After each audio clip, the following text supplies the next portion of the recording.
हम लोग श्रीमद् भागवतम के तीसरे स्कंद के 7वें अध्याय के 16वें श्लोक को पढ़ रहे हैं। 15वें श्लोक से विदुर जी ने जो मैत्रेय मुनि से अपने प्रश्नों के उत्तर सुने थे उनका वे अभिनंदन कर रहे हैं और उन्होंने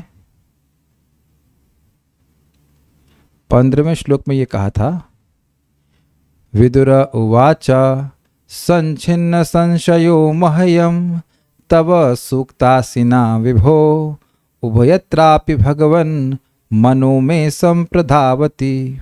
विदुर जी ने कहा, संच्छिन्न सम्यक रूप से छिन्न हो गया है क्या? मह्यम संशय, मेरा संशय।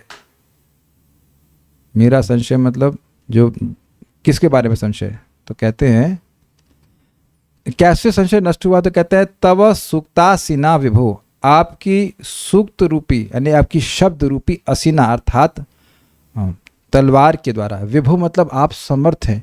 एक तो आपकी तलवार धारदार है और आप चला भी बड़ा तेज रहे। कहने का मतलब है कि आपने डाउट बड़े क्लियर कर दिए। सबको आवाज़ स्पष्ट आ रही है, कम आ रही है? क्या मुझे बहुत जोर से बोलना पड़ेगा? सुनाई पड़ रही है? कम है आवाज़? कम है? ठीक है, ठीक है, ओके।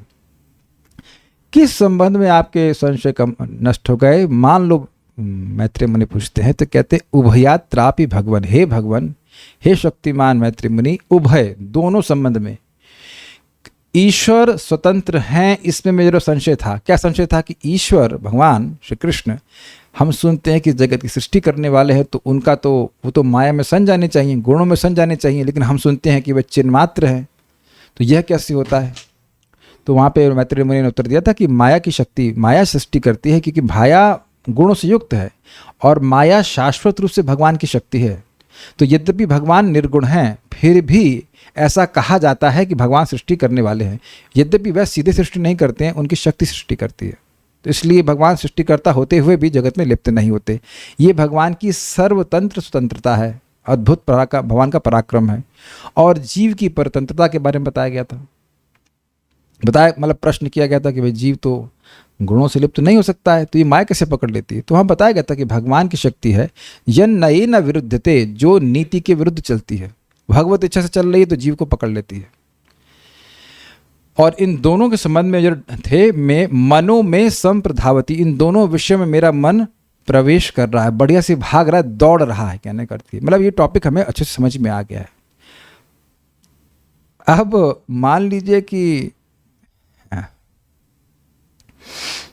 ये मैत्रेय मुनि कहें, क्या अच्छा लगा आपको लेक्चर में? कभी कभी भक्त लोग, कोई वक्ता प्रवचन करता है, कहते हैं आपने बड़ा अच्छा प्रवचन किया, और वक्ता पूछ रहा था क्या अच्छा लगा? क्या अच्छा लगा? कभी कभी व्हाट डिड यू लाइक, तो वह उसके लिए बताना कठिन हो जाता है। तो मान लीजिए मैत्रेय मुनि कहते हैं कि आपको प्रवचन में अच्छा क्या लगा, तो यहाँ बता रहे कि उनको क्या अच्छा लगा। मेरे पीछे बोलिए। इसका अन्वय करने में तो हमारा काफ़ी प्रोसेसर लग गया था। अन्वय थोड़ा टफ था लेकिन अच्छा लगा उसको समझने में। साध्व एतद् व्याहृतं विद्वन् नात्म मायायनं हरेः। साधु एतद् व्याहृतं सात्वेतद्व्याहृतं विद्वन्नात्ममायायनं हरिः। आभात्य अपार्थं निर्मूलं विश्वमूलं न यद् बहिः। आभात्य अपार्थं निर्मूलं विश्वमूलं न यद् बहिः। साध्व एतद् व्याहृतं विद्वन् नात्ममायायनं हरेः। सात्वेतद्व्याहृतं विद्वन्नात्ममायायनं हरिः। आभात्य पार्थं निर्मूलं विश्वमूलं न यद् बहिः। आभात्य पार्थं निर्मूलं विश्वमूलं न यद् बहिः। साध्वैतद् व्याहृतं विद्वन् नात्ममायायनं हरेः। साध्वेतद्व्याहृतं विद्वन्नात्ममायायनं हरेः। वारितम नहीं है, व्याहृतम। फिर से बोलिए, साध्वे तद व्याहृतम विद्वन्नात्म मायायनम हरेः। साध्वीये तद्व्याहृतं विद्वन्नात्म मायायनं हरेः। आभात्य पार्थम निर्मूलम विश्वमूलम नयद बहिः। आभात्य पार्थ निर्मूलं विश्वमूलं नयद बहिः। साध्वे तद व्याहृतम विद्वन्नात्म मायायनम हरेः। साध्वीये तद्व्याहृतं विद्वन्नात्म मायायनं हरेः। आभात्य पार्थम निर्मूलम विश्वमूलम नयद बहिः। आभात्य पार्थं निर्मूलं विश्वमूलं नयद बहिः। साध्वीये तद्व्याहृतं विद्वन्नात्म मायायनं हरेः। साध्वे तद व्याहृतम विद्वन्नात्म मायायनम हरेः। आभात्य पार्थं निर्मूलं विश्वमूलं नयद बहिः। आभात्य पार्थम निर्मूलम विश्वमूलम नयद बहिः। तो पहले ही बोल दे रहा हूं कि इस श्लोक के दो अर्थ हैं, एक जीव परक और एक भगवान मतलब ईश्वर परक। तो अन्वय जीव परक लिया गया है, बाद में साथ चक्रवर्ती पाद की टीका में आप इसका ईश्वर परक अर्थ भी समझेंगे, क्योंकि जो प्रश्न किए गए थे वो दोनों के संबंध में थे कि भगवान का संबंध माया से क्या है और जीव का संबंध माया से क्या है, दोनों ही समझाए गए थे। अनुवाद, हे विद्वान महर्षि, आपकी व्याख्याएं अति उत्तम हैं, जैसा कि उन्हें होना चाहिए। This is very interesting. मतलब व्याख्या एज इट इज, सत्य के अनुसार व्याख्या की गई है, इसलिए साधु कह रहे हैं। इसका मतलब क्या है? इसका मतलब है कि विदुर जी मूर्ख नहीं हैं, कि गुरु जी ने जो भी बोल दिया बस स्वीकार कर लिए। ऑब्वियसली एक प्रामाणिक वैष्णव तो ठीक ही बात बोलेंगे, लेकिन जगत में देखा जा रहा है कि जो सो कॉल्ड गुरु है कुछ भी बोलते, तुम ही भगवान हो। गुरु जी आप कहाँ से आए हैं? हम वहीं से आए जैसे तुम आए हो। वाह, वो समझ गया, अच्छा अच्छा। गुरु जी आप भगवान हैं, तुम्हारा क्या रियलाइजेशन है? मुझे तो आप साक्षात परब्रह्म दिखाई पड़ते हैं, तुम्हारा रियलाइजेशन गलत हो ही नहीं सकता। ओहो, चेले के रियलाइजेशन पे गुरु जी का स्वरूप जो है प्रकाशित हो रहा है, इस तरह से नहीं। विदुर जी आप जानते हैं कि महाभागवत हैं, वह तत्व को जानते हैं, तो जब गुरु जी से सुने बात, मैत्री से मुनि से बात सुने, तो वह उसका अनुमोदन कर रहे हैं। ये नहीं कि कुछ भी सुन ले और हाँ हाँ हाँ हाँ जी हाँ जी हाँ जी कुछ जी हाँ, हर चीज़ में जी हाँ मतलब समझ ही नहीं रहे कि बोल क्या रहा है, बोला क्या जा रहा है। हाँ सही बात सही बात सही। देखिए ये जो अप्रिसिएशन की योग्यता है भागवतम की, बहुत बहुत बहुत बड़ी योग्यता है। आपका जप अच्छा हो रहा है, इससे यह कैसे मालूम चलेगा आपको भागवतम अप्रिसिएशन होने लगेगा। ये मेरे शब्द नहीं, 5 स्कंद में दिखाऊंगा। In the beginning one person chants Hare Krishna and later on he makes further progress by hearing Shrimad Bhagavatam. Prabhupada ji का एग्जैक्ट लाइन है 5वें स्कंद में। और अद्भुत बात है, जब मैं एक बार गौशाला में से डिस्कस करते ही थे, सुदामा प्रभु थे, कहते बोले कहाँ लिखा है, और उस समय हम लोग 5वां स्कंद पढ़ रहे थे, और जैसे पलटा उसके नेक्स्ट पेज पे लाइन थी, और this was one of the miracles ever. और पता नहीं कौन से पेज पे था, लेकिन जैसे पेज पे पलटा प्रभुपाद, ये क्या, मुझे नहीं पता था अगले पेज वैसे लिखा हुआ है। बद्ध जीव के विक्षोभ का मतलब होता है डिस्टर्बेंस का आधार भगवान की बहिरंगा शक्ति की गतिविधि के अलावा कुछ भी नहीं है। तो आज भी हम एक भक्त को समझा रहे थे, भाई समस्या उतनी बड़ी है नहीं जितनी आप सोच रहे हैं, क्योंकि वास्तविक रूप से समस्या है ही नहीं। समस्या है हमारी आसक्ति। और अगर आप समझते हैं, जो लोग भी सुनते हुए आ रहे हैं, जीवात्मा है, उसका दूषित अंतःकरण है, और उसको लिंक करने वाला मिथ्य अहंकार है, जो दूषित अंतःकरण से अपनी पहचान करा देता है। जैसे किसी का सिर काट दिया जाए तो क्या वह देख सकता है? नहीं देख सकता है, लेकिन स्वप्न में व्यक्ति देखता है कि उसका सिर काटा जाता है और वो रोता है।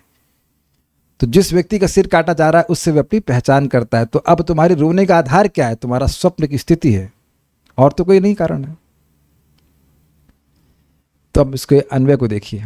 हे विद्वान महर्षि मैत्रेय, हरे है, हरे मतलब षष्ठी विभक्ति है, भगवान हरि की आत्म माया अयनम, जीव को मोहित करने वाली अविद्या शक्ति उसका आधार है। किसका आधार है? एतत् का। एतत् मतलब जिससे ये जीव का दुर्भगत्व आदि प्रकट होता है। इस प्रकार साधु व्याहृतम आपके द्वारा सम्यक रूप से कहा गया। थोड़ा समझने का प्रयास कीजिए, इसको समझिए, ये बहुत इंपॉर्टेंट है। एतत्, यह जो आपने कहा कि जीव का दुर्भगत्व प्रकट होता है। दुर्भगत्व मतलब दुर्भाग्य। दुर्भाग्य मतलब जिसकी जो संपत्ति है वह उससे छीन ली जाए तो उसको उसका दुर्भाग्य कहा जाएगा, है ना। तो जीवात्मा का दुर्भाग्य क्या है, सौभाग्य क्या है, सत चिदानंद। लेकिन यहाँ हम अनुभव कर रहे हैं कि हम लोग शाश्वत नहीं हैं, ऐसा अनुभव कर रहे हैं, मतलब लग रहा है देह से मानते हुए, आनंदमय नहीं है और ज्ञानमय नहीं है। ज्ञान लुप्त हुआ दिखता है, ढका हुआ दिखता है। तो जो ये एतत् मतलब यह जो जीव का दुर्भगत्व प्रकट हुआ है, दुर्भाग्यपूर्ण, दुर्भाग्यपना और कहें तो ये प्रकट हुआ है, वह उसका आधार केवल माया, भगवान की जीव को मोहने वाली माया है। जीव का जो भी दुर्भाग्य हुआ है या देखा जा रहा है जगत में, उसका आधार, उसका आश्रय वह किसका किया धरा है, अगर सामान्य भाषा कहूं तो माया के द्वारा ही किया जा रहा है। जैसे अगर हम स्वप्न में परेशान होते हैं, कुछ बुरा स्वप्न देखते हैं, तो हमारी जो दुर्गति हो रही है उस स्वप्न में, उसका आधार क्या है, किस आधार पे आप उसको, किस आधार पर उसको दुख मिल रहा है, स्वप्न के आधार पर। ये तो अभी भी नहीं समझ मेरी बात। स्वप्न देख रहा है इसलिए उसको लग रहा है कि मेरा गला काट रहे हैं, कुछ नहीं। आज मैंने सपना देखा कि मेरे पिताजी जो हैं वो बोल रहे हैं माला लेके आओ वो भी ब्रह्मचारी आश्रम में, गौशाला के। कोई मतलब है उसका, उनका शरीर छूट चुका है, हम आश्रम छोड़ चुके हैं, ना मैं आश्रम में हूँ ना वो जगत में है। तो अब इसका मतलब है क्या, बताइए आप बताइए। अब मैं उसके लिए रो, अरे पिताजी के लिए माला नहीं लेके आया, माला छोटी लेके आया, ये लेके आया। It is absolutely nonsense, it has no meaning. समझ आ गया ना, कुछ मतलब नहीं है। ऐसे आपने कई सपने देखे होंगे। तो अब उसमें अपनी परेशान हो कि माला क्यों नहीं आ रही है या कुछ भी, तो उसका आधार क्या है, उसका आश्रय समझ में आ रहा है। Where is this all happening, उसका आश्रय क्या है, उसका आश्रय स्वप्न। उसी प्रकार से जगत में जो भी जीव दुख भोग रहा है, उसका आश्रय, उसका आधार, उसका कारण कह लीजिए तो है माया शक्ति, जो जीव को मोहने वाली, भगवान को नहीं। और किसकी शक्ति है, हरि की शक्ति है, कृष्ण की शक्ति है। क्लियर, ये है। ऐसा जो आपने ये सब कहा है, साधु व्याहृतम, आपके द्वारा सम्यक रूप से कहा, ये आपने बढ़िया से एक्सप्लेन किया। साधु मतलब होता है गुड, अच्छा, और व्याहृत का मतलब होता है बोलना, मतलब आपने अच्छा बोला है, हमको उस पर समझ में आया, सही सही कहे इस बात को। अब मान लो वो पूछे कि आपको ये अच्छा लगा क्यों, आप यह क्यों कहते हो कि सही मैंने बोला, तो कह रहे हैं यत मतलब क्योंकि, यस्मात् अपार्थम, यह खुद के सिर कटने को देखने जैसा अवस्तुभूत है। अब देखिए शब्द को समझने का प्रयास कीजिए। ये शब्द है अपार्थम, तो अपार्थम नहीं है, अप प्लस अर्थम है। अप का मतलब दूर चला जाना, अर्थ मतलब प्रयोजन, बिना प्रयोजन की बात है। जैसे मैंने आपको समझाया अभी कि हम अपने पिताजी को सपने में देख रहे हैं, तो पिताजी तो है ही नहीं, इस समय तो पिताजी का एग्जिस्टेंस है ही नहीं। तो पिताजी को कहीं मैं देख रहा हूं, अगर मैं कहूं कि कल आज सुबह मैंने अपने पिताजी को देखा, तो आप मानेंगे? कितने लोग मानेंगे इस बात को? जो लोग जानते हैं कि 6-7 साल पहले ही मेरे पिताजी का देहांत हो गया और मैं कहूं आज सुबह मैंने अपने पिताजी को देखा, कौन मानेगा इस बात को? ये तो बिल्कुल अपार्थ बात होगी। अपार्थ मतलब जिसका कोई अर्थ नहीं है। बोला ना, कई बार आपने को कभी झगड़ा हुआ तो बोलेंगे यार इस बात का तो कोई अर्थ ही नहीं है, मतलब ये अवस्तुभूत यथार्थ बात नहीं है, फालतू बात है, इसका कोई मतलब नहीं है। समझ में आया शब्द का मतलब? अपार्थ का मतलब समझ में आया? अपार्थ का अर्थ समझ में आया? अप प्लस अर्थ, अप मतलब दूर चला जाना, गया वहां से, जिसमें से अर्थ दूर चला गया है, मतलब अर्थ नहीं है, अर्थहीन। यस एग्जैक्टली, द अर्थहीन बात है, क्योंकि ये अर्थहीन है और निर्मूलम, मूल शून्य है। भाई पिताजी होते तो मिलते ना, जब पिताजी है ही नहीं तो मिलेंगे कैसे? तो ये इसका कोई मूल नहीं है। विश्व मूलम, क्योंकि इस विश्व का मूल अपने स्वरूप के अज्ञान के बही मतलब अलावा और ना आभाती कुछ नहीं। इसका क्या मतलब हुआ? ये जो बार बार हम जगत में जन्म ले रहे हैं, उसका एकमात्र कारण है हम अपने स्वरूप को भूले हुए हैं, अन्यथा हमारे जगत में आने का कोई प्रयोजन नहीं है। We don't belong to this place and we are not suppose to be in this place. Prabhupada ji ने एक बहुत बड़ा डस्टबिन देखा था अमेरिका में और बोले कि पूरे जगत को उस डस्टबिन में डाल देना चाहिए, इंक्लूडिंग ब्रह्मलोक। ऐसी कोई स्थान इस जगत में नहीं है जो जीवात्मा के लायक हो। अगर मैं कहूँ कि भाई अब सभी लोग, हम लोग पक्के मकानों में रह रहे हैं, प्लास्टर हो रहा है, अब कितने लोग यहाँ पे केवल चिने हुए मकान में रहना चाहते हैं? चिना समझते हैं, जिसमें केवल ईंट लगी हो और प्लास्टर ना हो? Please raise hands. साधना माती, अरे माता जी आपके तो 2 बढ़िया फ्लैट हैं हरे कृष्णा ऑर्चिड में, झूठ तो मत बोलो कम से कम वैष्णव के बीच में। आज ईंट की दुकान, ईंट के मकान, शर्म आनी चाहिए, झूठ बोलती हैं आप डिवोटी। हम तो मानते थे बहुत अच्छी डिवोटी हैं, झूठ बोलती हैं। कभी सोचिए ईंट के मकान में रहेंगे, झोपड़ी में रहेंगे, तो आप लोग ये सोचेंगे भाई ये तो हमारे रहने लायक नहीं है। मन में यही आएगा कि नहीं? जब ऐसी भावना इस जगत के हर स्थान में आने लग जाए कि भाई यहाँ हम कहीं नहीं रह सकते, तब हमारा ज्ञान प्रकट हुआ। No where I can be happy. मैं इस जगत में किसी न 2 BHK, न 1 BHK, न हाफ BHK, न कहीं पे भी मैं संतुष्ट नहीं रह सकता। मैं केवल संतुष्ट रह सकता हूँ भगवान की भक्ति करके। जहां भक्ति करने को मिल जाएगा वहीं मैं सुखी रह पाऊंगा।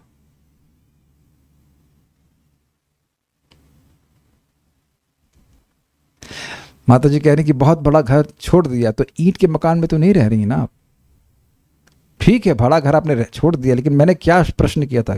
केवल ईंट की चिनाई हो। You don't want to think that.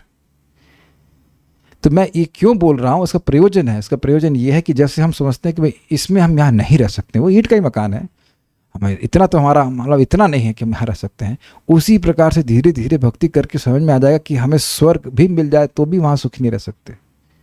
इसको हम लोग ने सुना था, ध्यानात कर्म फल त्यागाम, भगवत गीता में। भगवान के ध्यान से भक्ति करने से इतना व्यक्ति सुखमय हो जाता है कि उसको जगत में तीनों लोगों की कोई इच्छा नहीं रहती, मोक्ष की इच्छा भी नहीं रहती।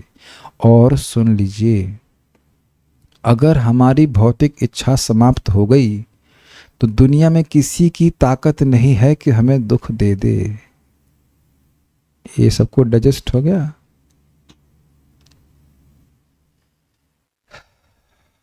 ये डाइजेस्ट हो गया सबको?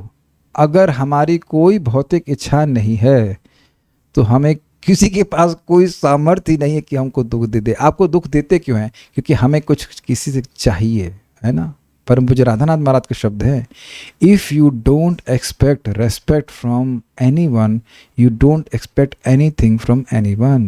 When you don't expect what he can do, what he can do to you. What are statements. तो खैर बात यहाँ पे है कि जीव अपने अज्ञान में पड़ा। वो बेसिकली हमें से बात क्यों कही?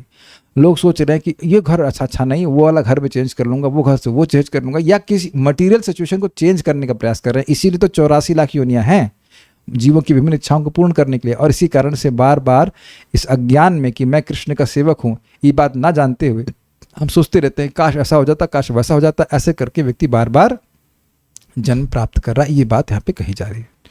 चलिए आगे पढ़ते हैं, श्लोक देख लेते हैं एक बार। साधु एतद व्याहृतम विद्वन। आपने यह जो जीवात्मा के बारे में कहा है ये बहुत अच्छा कहा है विद्वान। नात्म माया विद्वन ना, एक मिनट क्या शब्द है, हाँ, न आत्म माया अयनम हरे, यानी माया के बिना जीव का यह जो बंधन है और उसका माया रूपी जीव के बंधन का आश्रय माया के अलावा कोई नहीं है जो माया हरि की है। ये पहली लाइन का अर्थ हुआ। क्यों? क्योंकि यह निर्मूल है, मतलब इसका कोई मूल शून्य है, इसका कोई आधार नहीं है। स्वप्नावस्था ऐसा है। अपार्थम, इसका कोई प्रयोजन नहीं है, अर्थ इसका चला गया, अवस्तुभूत है। और विश्व मूलम न यद बहि, जीव के अज्ञान के अलावा उसके दोबारा जन्म लेने का और कोई कारण है भी नहीं। यस, इसी बात को प्रपात फोकस करेंगे। यह विश्व इसीलिए है, बड़ा सुंदर तरह अपने से बताया, विश्व मूलम न यद बहि, विश्व का मूल, विश्व का कारण यही है कि जीव इस जगत को भोगना चाहता है। भगवान को इस जगत से कोई प्रयोजन नहीं है। श्रीधरी, अच्छा इंटरेस्टिंग बात है, क्योंकि भगवान को इस जगत से कोई प्रयोजन नहीं है, तो अगर हमारा प्रयोजन भगवान है तो हमारा भी जगत से कोई प्रयोजन नहीं रहेगा। सिंपल है, इज इट नॉट?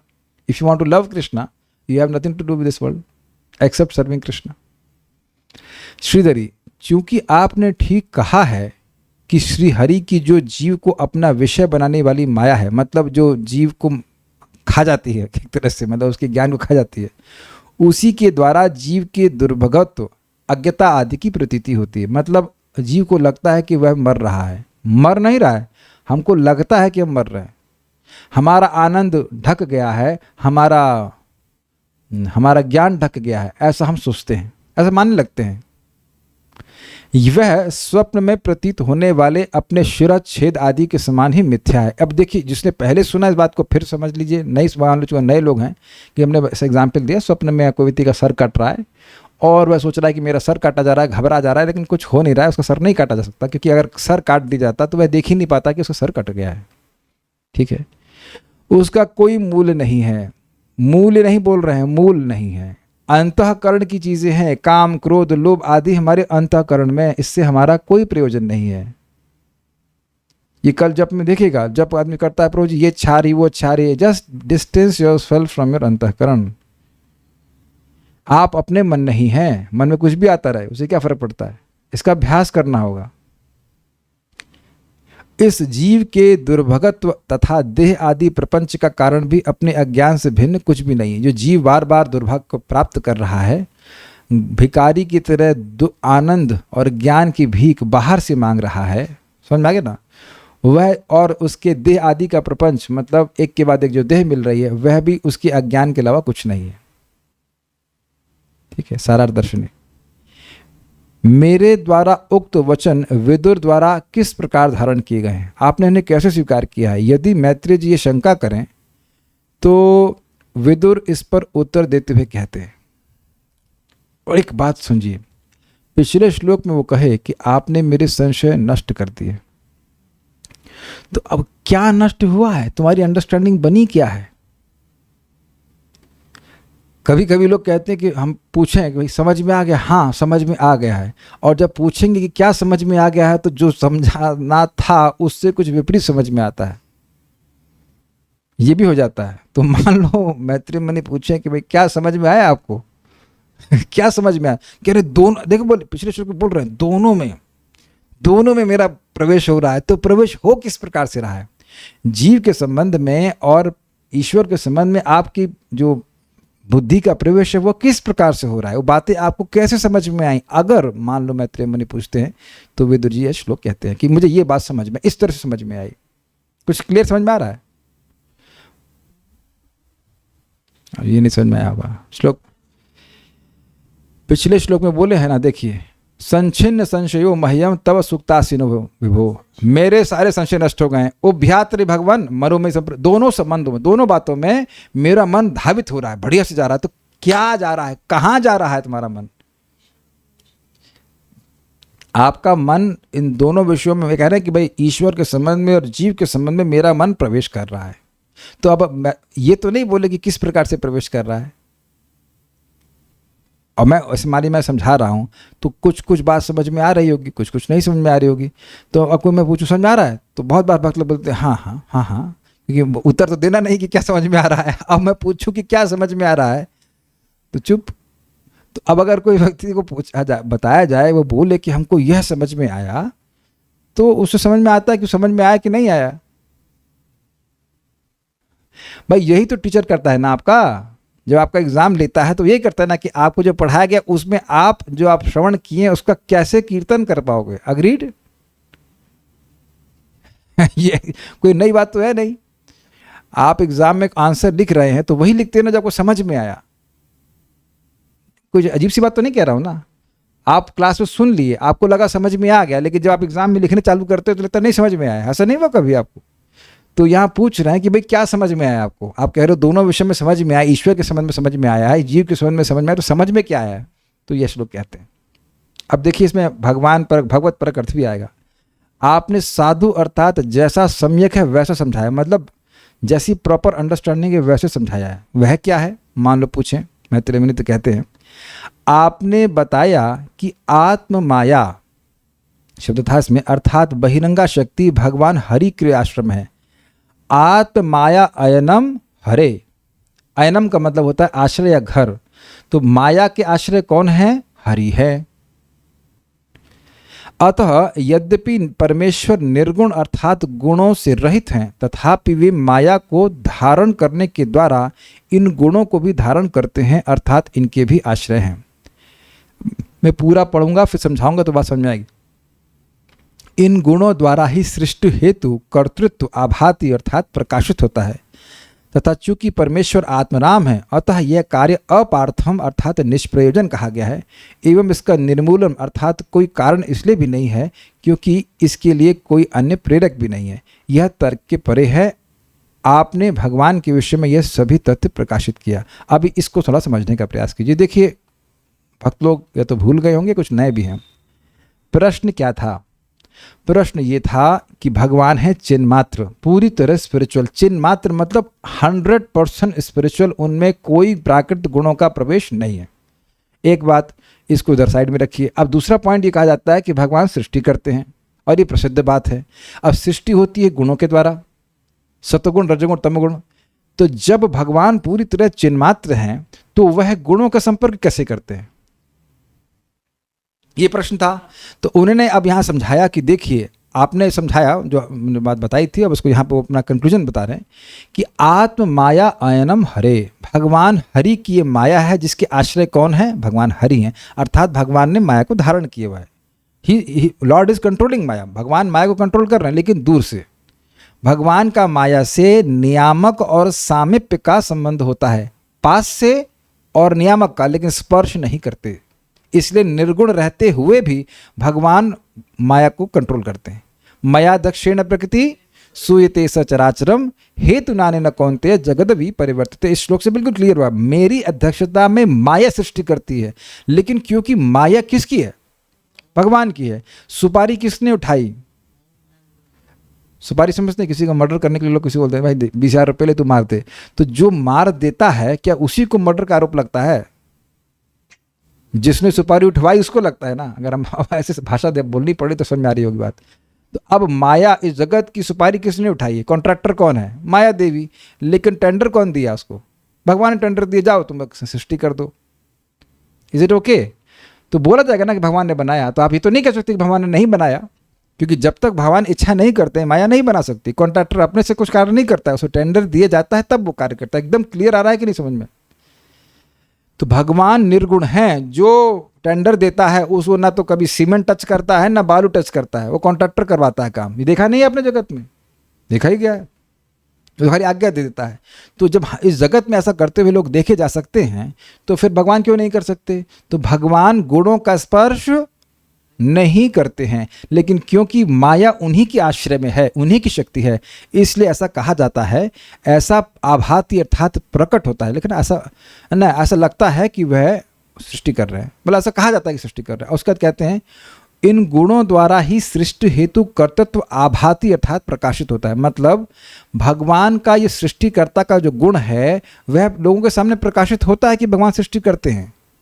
लेकिन कारण क्या है? सृष्टि माया करती है और माया के आश्रय भगवान है, इसलिए सृष्टि करने का जो गुण है भगवान को प्रकाशित होता है। अन्यथा क्योंकि भगवान आत्मराम हैं। यह तो मतलब क्योंकि आत्मराम मतलब उन्हें किसी चीज की जरूरत नहीं है। जैसे जिन जिन घरों में आप रह रहे हैं, क्या आपको उस घर की जरूरत नहीं है? Any answers? तो कोई भक्त यहां ऐसा नहीं कह सकता कि हम जिस घर में रह रहे हैं उसकी हमको जरूरत नहीं है। तो उस प्रकार की जरूरत से तो भगवान जगत की सृष्टि करेंगे नहीं, क्योंकि वह तो उन्हें कोई मतलब ही नहीं है। वो तो पूरे आध्यात्मिक जगत में रहते, तो वो काहे को रहने वाले हैं? आप लोग झोपड़ी बनवा रहे हो क्या? हिलानी शक्ति माता झोपड़ी बनवा ली आपने? झोपड़ी अमृत झोपड़ी बना रहे हैं। झोपड़ी में दो अपने लिए आप लोगों में से कितने लोग झोपड़ी बनवाना चाहते हैं? Please raise hands. आपको स्वप्न भी शायद नहीं आएगा झोपड़ी काय को बनवाएंगे, भाई लीक करती है और क्या सोचेंगे लोग, झोपड़ी क्यों बनवाएंगे?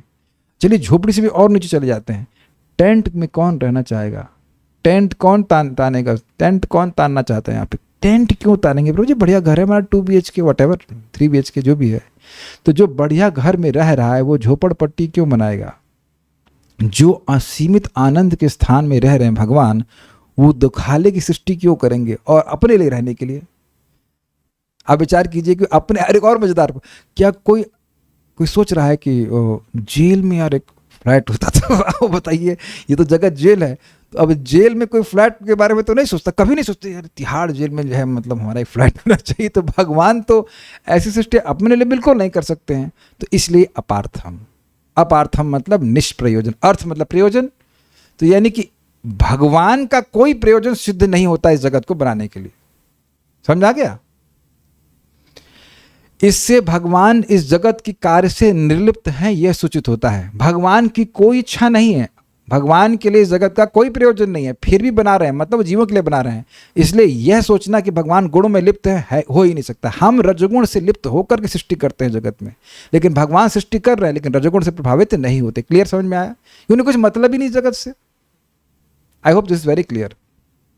और निर्मूल, अगर चलो कोई कह दे कि भाई आपका कोई मतलब नहीं है, लेकिन दूसरे के लिए तो मकान बनवा देता है ना कभी कभी लोग, किए अपने से कभी कोई कि अपना मकान नहीं बनवा रहे हैं, अपना रहने के लिए है, लेकिन अपने भाई के लिए मकान बनवा रहे हैं, अपने बेटों के लिए तो मकान बनाए हैं ना महावीर प्रभु।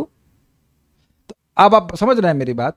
आप जो मकान बनाए हैं उसमें आप नहीं रह रहे हैं, तो देखा जाए तो जो आपने अपना मकान बनाए वो उससे आपका कोई प्रयोजन नहीं, आपका व्यक्तिगत कोई प्रयोजन नहीं है। महावीर प्रभु हैं, उनके 3 बच्चे हैं, अच्छे बच्चे, तो वो अच्छे बच्चों के लिए मकान बनवा दिए हैं, आप रह रहे उसमें नहीं रह रहे। तो यानी कि उन मकानों को बनाने का आपका कोई प्रयोजन नहीं। लेकिन ऐसा मैं अज्यूम कर रहा हूँ, या तो बच्चों ने बोला होगा, किसी ने, माता जी ने बोला कि भाई बच्चों के लिए भी कुछ बनवाओ, आपने बोला ओह यस करेक्ट, मेरा गेस सही था।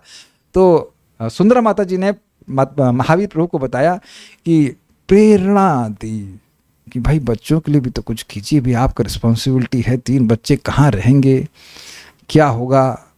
तो अब मूल हो गई ना माता जी इसके, कुछ समझ में आ रहा है कि नहीं आ रहा है? जैसे मुझे अपने पिताजी को पीछे लगे थे लखनऊ में, हमको पढ़ने के लिए अलग रूम चाहिए, हम बड़े हो गए इत्यादि, तो बनवाई, तो पिताजी बनाना शुरू कर दिए। वह नहीं रहे उस रूम में, मैं रहा, उनका कोई प्रयोजन नहीं है। लेकिन मूल, निर्मूल शब्द इंपॉर्टेंट है। यद्यपि भगवान के लिए इस जगत कोई प्रयोजन नहीं है, लेकिन ऐसा भी नहीं है कि कोई व्यक्ति प्रेरणा देने वाला हो।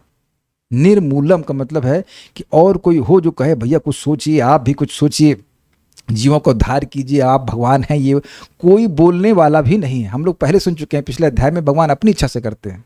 अच्छा का मतलब जीवों पे कल्याण करने के लिए। लेकिन ऐसा भी नहीं है कि कोई व्यक्ति दूसरे को प्रेरणा दिया हो। अरे सुनते हो, लक्ष्मी जी जाके कहें अरे सुनते हो, कुछ जीवों का कुछ सोचा है आपने? बच्चे सो ही रहे हैं, उठाओ उनको कुछ दे दो। लक्ष्मी जी कुछ नहीं बोल रही हैं। Is it not amazing? कोई प्रेरक भी नहीं है ना, मूल कहा जाएगा ना, तो वह भी नहीं है। तो कहें जब भाई प्रेरक नहीं है, इंटरेस्टिंग है, प्रेरक नहीं और प्रयोजन नहीं, तो फिर मकान क्यों बनाएगा? ये तो तर्क के परे है ना। जब अपना कोई मतलब नहीं और दूसरा कोई प्रेरणा करने वाला नहीं, तो क्यों बनाएगा? तो कहते हैं यह तर्क के परे है, ये हमारी बात बुद्धि के परे है। लेकिन बात भगवान की ऐसी ही स्वीकार करनी पड़ेगी। भगवान की सारी बात हम तर्क में नहीं पकड़ सकते।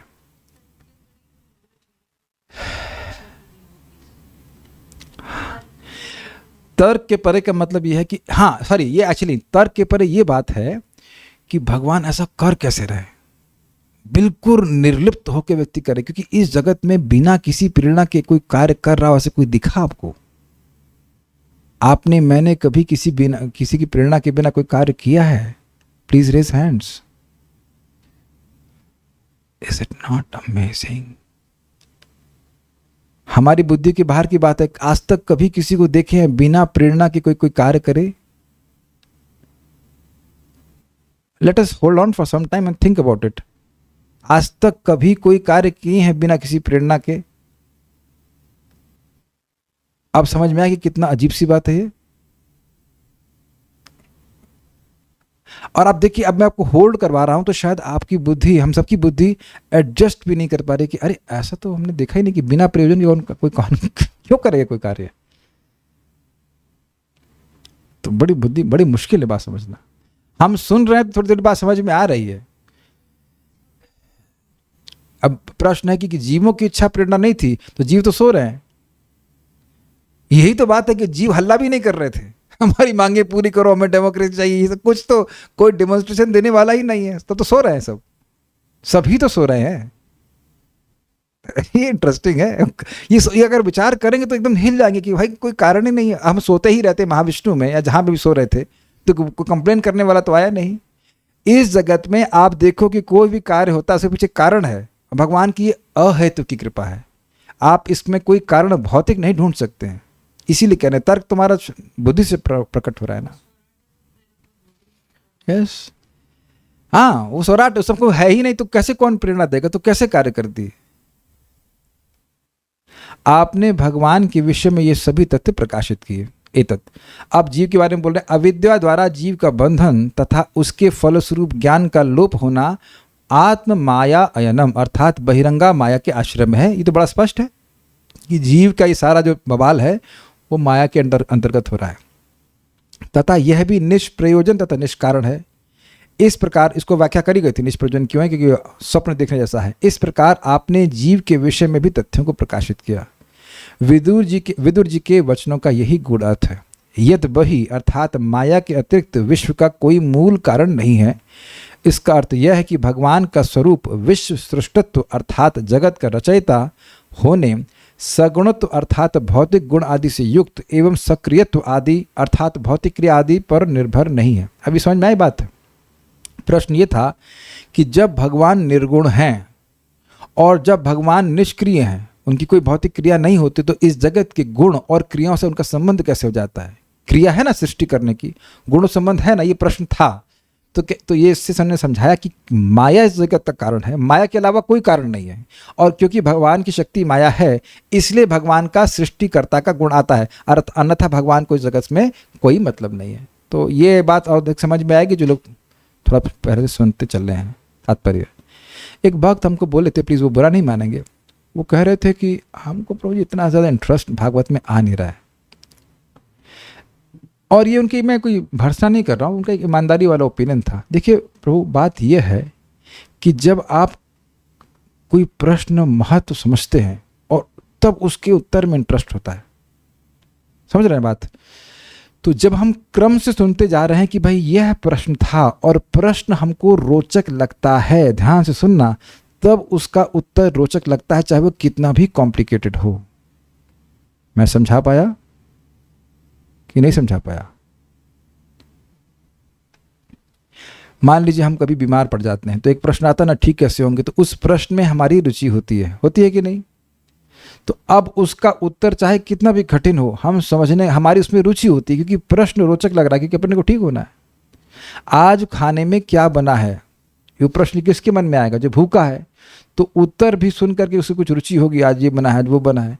जिसको भोजन की भूख नहीं है तो उस प्रश्न का कोई मतलब नहीं होता है। तो भागवतम अगर आप विचार करें तो प्रश्न बड़े रुचिपूर्ण तरीके से समझाए गए, और अगर आप लोग फॉलो करते चले जा रहे हैं, जो कर भी रहे हैं, तो आप देखिए कि प्रश्न पे बहुत बल दिया जाता है समझने में। तो उस प्रश्न को आप समझेंगे तो आपको एक्सप्लेनेशन अच्छे लगेंगे। आप समझ पा रहे हो कि भागवत में रुचि कैसे आएगी, because it's all in the form of question and answers. तो हम लोग लगातार क्रम से एक के बाद एक प्रश्न सुनते हैं, तो प्रश्न को अच्छे से समझ लेंगे तब आपको उत्तर मजा आएगा। ये चीज़ है, समझ रहे हैं विज्ञान, ये विज्ञान है। अगर प्रश्न नहीं होगा तो आपको उत्तर में कोई इंटरेस्ट नहीं आएगा। तो इसलिए जो लोग भी जुड़ रहे हैं वो प्रश्न को समझें, जहाँ से सुनना शुरू कर रहे हैं। अब इसके बाद जो प्रश्न पूछेंगे तो प्रश्न को समझेंगे अच्छे से, तो जब उनके उत्तर के रूप में आप श्लोकों को देखोगे तो श्लोक बड़ा मजा आएगा सुनने में। तो उम्मीद है कि मैं समझा पा रहा हूँ like that, and that can only happen if you here regularly. तात्पर्य, अब तात्पर्य देखिए प्रपात का बड़ी आसानी से आपको समझ में आ जाएगा। जीव की ईश्वर से हर तरह से तदाकार होने की अवैध इच्छा ही संपूर्ण भौतिक जगत का मूल कारण है। अन्यथा ईश्वर को ऐसा जगत उत्पन्न करने की, यहाँ तक कि अपनी लीलाओं के लिए भी कोई आवश्यकता न होती। लाइन बहुत सुंदर है। भगवान क्या है? भगवान है भोक्ता, और जीव भगवान के समान भोक्ता बनना चाहता है। सिंपल सी बात है। इसीलिए जगत की सृष्टि भगवान को करनी पड़ी, जिसमें हम लोग इमिटेशन भोगी बनना चाहते हैं। भोगी बनने का हमको मौका दिया जाए। जैसे दिवाली में माता जी लोग अपनी बच्चियों को मिट्टी के बर्तन दे देती, देखा है आपने? तो वो लड़की खुद से अपना अरे तुम रोटी बनाओ, आपने कभी खेला ऐसे? दिवाली में कोई माता जी लोग खेली है? नारायणी माता जी खेली हैं आपकी? नहीं खेली कभी दिवाली में से? बचपन में, छोटेपन में वो अग्नि में इसको टच नहीं करने देंगी लेकिन चलो चलो 2-3 लड़कियां इकट्ठी हो जाएंगी, तुम वो रोटी बनाओ, अच्छा तुम्हारा वो सब्जी कैसी, कुछ नहीं है वहाँ पे, केवल हवा है। तुम्हारी सब्जी कैसे बनी, लड़कियां बहुत खेल करती है, हमने देखा था, हमारी बहनें खूब खेलती थी। अच्छा तुम्हारी रोटी कैसी बनी, अरे रोटी बड़ी अच्छी बनी, ये लो रोटी। कुछ नहीं बन रहा है केवल इमिटेशन चल रहा है वहाँ पे, ना कुछ सब्जी बनेगी। और फिर क्या होता था, जब खेल के थक गए, ये भूख लगी, मम्मी रोटी बना। गलत तो नहीं कह रहे, हमने अच्छे से याद आ रहा, बुआ जी के हमने देखते सब हमको कुछ नहीं।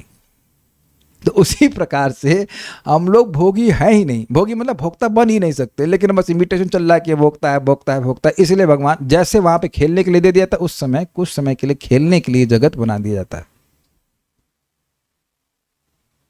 ये बात है। अन्यथा भगवान को जगत उत्पन्न करने की जरूरत नहीं है। फिर प्रश्न है कि लीला करने की जरूरत क्यों नहीं है। देखिए भगवान इस जगत में लीला किस लिए करते हैं, मुख्य प्रयोजन है कि जीवों को अपनी ओर आकर्षित करने के लिए। तो जीव विमुख है, इसलिए आकर्षित करने की जरूरत है। आध्यात्मिक जगत में भगवान के प्रति, खैर भगवान की लीला वहाँ पे चली रही है, लेकिन जो अवतरण की लीला है वहाँ पे करने की कोई जरूरत नहीं भगवान को। बद्ध जीव भगवान की बहिरंगा शक्ति के वशीभूत होकर भौतिक जीवन में अनेक दुर्भाग्यपूर्ण घटनाओं को भोगता है। This is brilliant if you can understand this. आज आप ये श्लोक सुन रहे हो, अब अगर जीवन में कभी आपके मन में आए ना कि मेरे संग ये दुर्भाग्य हुआ है, इसका मतलब है अभी भी अज्ञान में है। नहीं समझ में आया? ये समझने के, ये श्लोक अगर समझ में आई, लाइन प्रभुपाद की समझ में आई, तो उसका मतलब ये है कि कुछ भी दुर्भाग्य की धारणा कर रहे हैं कि नौकरी चली गई या ये हो गया या वो हो गया, और उसमें बैठ के शोक कर रहा है, इसका मतलब है कि माया में है। जो जीव माया में है वो शोक कर रहा है, शोक करेगा ही। हाँ ये हो गया वो हो गया होगा, तुम्हारे संग कुछ हो ही नहीं रहा। जैसे कि व्यक्ति स्वप्न में बैठा सोच रहा है कि मेरी गर्दन कट गई, बड़ा शुक्र, अरे यार मेरी गर्दन कट गई, यार क्या बड़ा खराब आदमी, उसने मेरी गर्दन काट दी। अब जगह जगह स्वप्न में जाकर वो रो रहा है कि मेरी गर्दन कट गई। तो ये बेवकूफ़ी है कि नहीं है, ये मूर्खता है कि नहीं है। और ये अज्ञान भागवतम को सुने बिना, नाम जप को तबीयत से किए बिना जाने वाला नहीं है, जा ही नहीं सकता है। बुरा नहीं मानेंगे, एक भक्त हैं, वो कथा में भी हैं, मुझे वो एक बार बोले कि उनके पिताजी की मृत्यु हो गई थी। प्लीज़ हम तो अलग तरह से एनालिसिस करते हैं। तो मरने से पहले वो पिताजी को जल पिला दिए। तो उनके मन में बड़ी दोहरा भावना आ रही थी कि हमारे जल पिलाने से पिताजी मर गए। अब बताइए कि क्या ये सत्य है, क्या ये कोई विद्वतापूर्ण बात है। मैंने कहा जल पिलाने से मरते हैं, 1 मिनट रुकिए मैं जरा पानी पी लेता हूँ। जल पीने से कोई मर रहा है, मैं तो नहीं मरा। उनको शायद उस समय बात नहीं समझ में आ रही, थोड़ी इमोशनल हो रहे थे। हमने कहा 1 मिनट नहीं मरे, जल से तो जल तो जीवन है, जल तो जीवन होता है, जल से तो मरता नहीं है। वो तो एक वैसा हो गया ना, किसी कौवा बैठा था ताल के वृक्ष के ऊपर, वो उड़ा तो पेड़, वो जो ताल का फल था वो नीचे गिर गया। उसे काकतालीय न्याय कहते। तो अच्छा कौवे के उड़ने से फल गिर गया, ऐसा कुछ नहीं है। तो ये एक अपना दुर्भाग्य निर्माण कर लिया ना उस व्यक्ति ने अज्ञान में। और दूसरी बात है कि कोई मरा ही नहीं है, कोई मरा ही नहीं है। इसीलिए अर्जुन रो रहे थे ना, ये मर जाएंगे वो मर जाएंगे, कोई मर ही नहीं रहा है।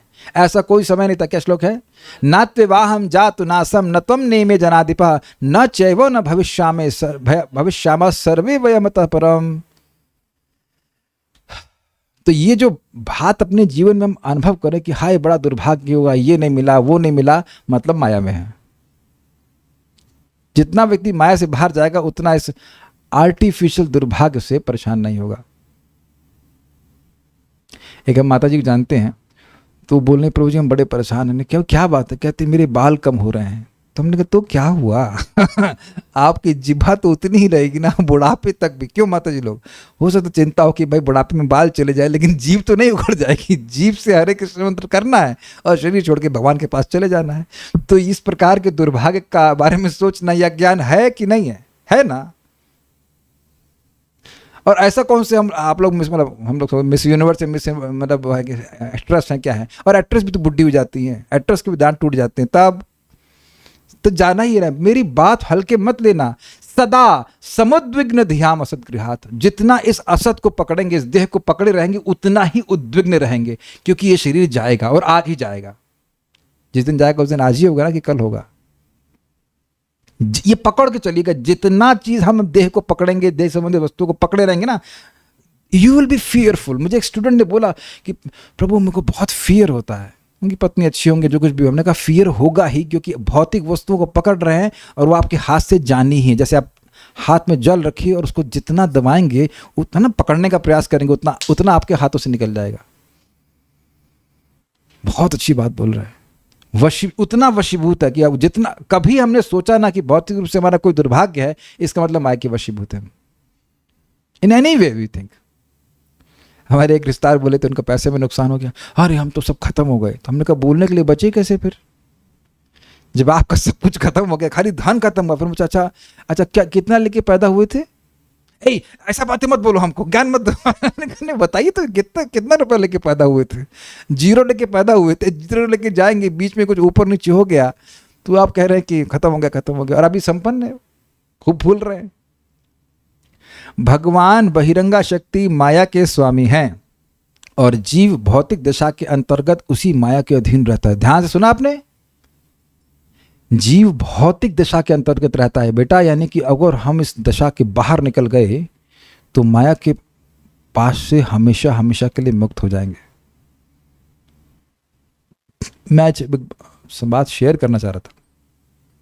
मैं आज कुछ भक्तों से मिला तो मैं भक्तों को पूछा कि कब पढ़े थे प्रपात ग्रंथ? कहते 5 दिन पहले। हमने खाना कब खाया? कहते कल, सुबह भी कल ही खाया था। तब मैं उन पे बहुत विचार कर रहा था कि देखिए होता क्या है, ऐसा कोई प्रॉब्लम नहीं है प्रभुपाद के ग्रंथों को पढ़ने में। प्रॉब्लम यह है कि सामान्यतः भक्त तो यह नहीं समझ पाते कि इसमें मेरे लिए क्या है। और मैं से हाउ टू से I have empathy for it, क्योंकि प्रारंभ में नहीं समझ में आता कि इसमें मेरे लिए क्या है, दिख नहीं रहा होता है। अब थोड़ा हम लोग भक्ति करते हैं, साधना करते हैं तो दिखने लगता है और इससे रोचक हो जाता है। कुछ उम्मीद है कि आप मेरी बात समझ पा रहे होंगे। आप हर जगह मैं तभी रुकता हूं जब इसमें मेरे लिए कुछ होता है और मैं आप लोग को बताता हूं देखो ये आपके लिए भी इसमें कुछ है। क्या आप लोग को इसमें कुछ मिलता है? हाँ, ये तो बड़ी इंपॉर्टेंट बात है। ऐसे आप उसे पढ़ेंगे तो नहीं समझ में आएगा, और आज से 10 साल बाद मुझे और अधिक समझ में आएगा। I hope this is getting across. क्योंकि मैं भी जब शुरुआत में भागवत में पढ़ता था, मतलब लाइक 2003-4 में, तो कुछ ऐसा नहीं लगता था कि कुछ विशेष बात है उसमें। लेकिन जैसे जैसे नाम उच्चारण करते रहते हैं, भक्ति करते रहते हैं, बातें समझ में आती हैं। जैसे आज एक सिंपल सी बात बोलूँगा, प्रभुपाद उसको बोल रहे थे और हम भी सुन रहे थे, और प्रभु जी से समझा रहे थे कि अगर हम लोग बड़े ध्यानपूर्वक भक्ति नहीं करते हैं, मतलब अगर सतर्क नहीं हैं, तो हम ग्रॉसली नेग्लिजेंट हो सकते हैं। और इसको एग्जाम्पल समझिए कि अगर आप कार धीरे से, मतलब बहुत ध्यानपूर्वक नहीं चला रहे हैं, तो बहुत भयानक एक्सीडेंट हो सकता है। तो स्वीकार करेंगे ना इस बात को।